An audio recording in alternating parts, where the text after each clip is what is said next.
Hey guys, it's Nurse Aleen from Go Nursing RN. Today we're going to talk about ischemic strokes. We're going to talk a little bit about the background, some diagnostics, signs and symptoms, treatment, and nursing interventions. So let's begin. Let's start by discussing what is an ischemic stroke. An ischemic stroke occurs when the blood supply to the brain becomes interrupted or decreased. This causes the brain tissue not to get sufficient nutrition or oxygen, which leads the brain cells to die within minutes. Of course, a stroke is going to be a medical emergency, and prompt action and treatment can make a major difference to prevent long-term brain damage. There are two different types of ischemic strokes. The first one is going to be thrombotic ischemic stroke, and the second one is going to be embolic ischemic stroke. So let's review each one. For the thrombotic stroke, it is an ischemic stroke that occurs secondary to the development of a blood clot or plaque in the cerebral artery. The clot causes ischemia distal to the occlusion. Now, embolic stroke is going to be caused by a clot or an embolus, but this specific clot or embolus is actually dislodged from another part of the body that will lodge into the brain artery and cause blockage within that brain tissue. So a couple examples can be if a patient has atrial fibrillation, or also known as AFib. It's a type of abnormal heart rhythm in which the upper chambers of the heart do not effectively beat. Now, if a patient has AFib and they're not on anticoagulation, they have a high risk of forming a clot. This clot will come from the heart and dislodge into the cerebral arteries. And unfortunately, these patients may not have much warning signs and can happen very quickly. So it's important now, we want to know the signs and symptoms of a stroke. What are the warning signs of a stroke? Many of us need to be educated and also always educate our patients, our loved ones about these signs and symptoms. Numbness or weakness in the face, the arm, leg, especially if it's one side of the body.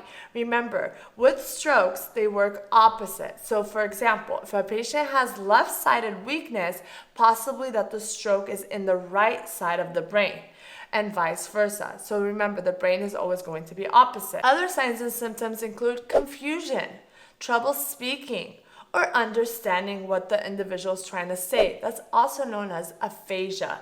We have receptive aphasia and expressive aphasia. Trouble seeing in one or both eyes, change in peripheral vision, difficulty walking or ataxia, which means that they have loss of balance or coordination. Another one is going to be a sudden severe headache without a known cause. Also, check out this link above to watch my video reviewing stroke symptoms. Remember, we want to act fast. Now we're going to talk about diagnostics. The priority diagnostic for a suspected stroke is going to be a CT without contrast. We want to start with no contrast first to rule out a bleed, as contrast can have a negative impact on a hemorrhagic stroke. And remember, we don't know if it's hemorrhagic or ischemic just yet.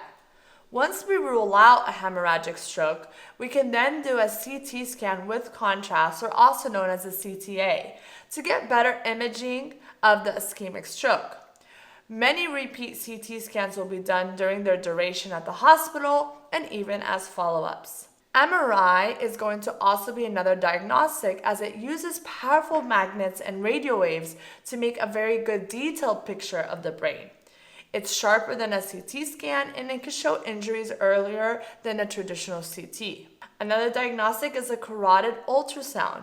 This uses sound waves to find fatty deposits that may have been dislodged or narrowed into those arteries that carry blood to the brain. In regards of blood work, we want to make sure that we take a blood glucose level initially when the patient comes into the ER. And the reason for that is that we want to rule out hypoglycemia. Hypoglycemia can actually mimic stroke symptoms, so we want to make sure that that wasn't the case. PT and INR is going to be another diagnostic we do to see if they're going to be a TPA candidate. We also want to do your basic BMP and CBC. In regards of assessment, the NIH stroke scale is going to be a crucial assessment tool that provides us a quantitative measure of stroke-related neurological deficit. The NIH scale is going to use baseline data on patients that have a stroke, evaluate the acuity of the stroke patient, determine appropriate treatment, and also predict the patient outcome moving forward. Now, in regards of treatment, when we think about ischemic stroke, we need to understand that time is everything.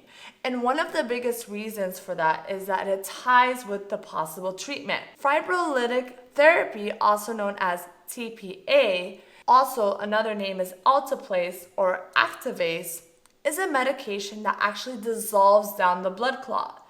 Now, TPA will disturb the integrity of the thrombus, plaque, or emboli within the blood vessel. Now, alteplase, which is also known as TPA, is going to be FDA approved to be used within 3 hours from when the symptoms actually occurred. However, national guidelines have now endorsed that we are allowed to use IV TPA up to 4.5 hours, but that is technically going to be off-label use. FDA only approves it up to 3 hours.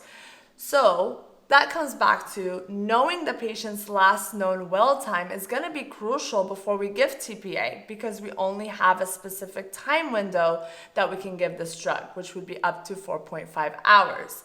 Now, we also need to review any contraindications or interactions that the patient may have, such as history of bleeds in the past or a high hemorrhagic risk, because TPA can convert from an ischemic stroke to a hemorrhagic stroke. Post-infusion of TPA, we want to look closely for any signs of bleeding. That is going to be one of the biggest risk factors. We want to do neural assessment very frequently and look for any changes in their vital signs as well. We want to avoid any unnecessary IV punctures and G-tube, Foley cath placement, because we don't want to increase the risk of bleeding. Look for any changes in motor examination, new headache, or even sudden severe seizure activity, right? So those are going to be signs and symptoms that we're going to look for after TPA. A lot of times we're going to do a CT scan 12 to 24 hours after to follow up to make sure that the stroke did not convert to a hemorrhagic stroke. Now, another treatment plan is a thrombectomy. That's going to be the removal of the thrombus under image guidance through the actual femoral artery. The blood clot would then need to be in a large vessel in order to have this done, and it also has a specific window that the surgeon can actually perform this test. They'll also review the NIH stroke scale to see the risks and the benefits. Again, this has a chance of conversion to a hemorrhagic stroke. Nursing management, our favorite, right? We want to keep our patients safe, so we want to continue to monitor the patient for any neurological changes. We also want to do a swallow screen and make sure that we assess for gag reflex prior to any feeding. Always keep your suction at bedside in case anything happens or the patient starts to aspirate. We want to strictly monitor the blood pressure, and we want to ensure that we're giving medications or PRN medications to help decrease blood pressure if the patient's having hypertension. We want to elevate the head of the bed to decrease ICP. DVT preventative measures such as compression stockings, mobilization, and change position every 2 hours. We want to get them ready for rehab, so let's get physical therapy, occupational therapy, and speech therapy on board as early as possible.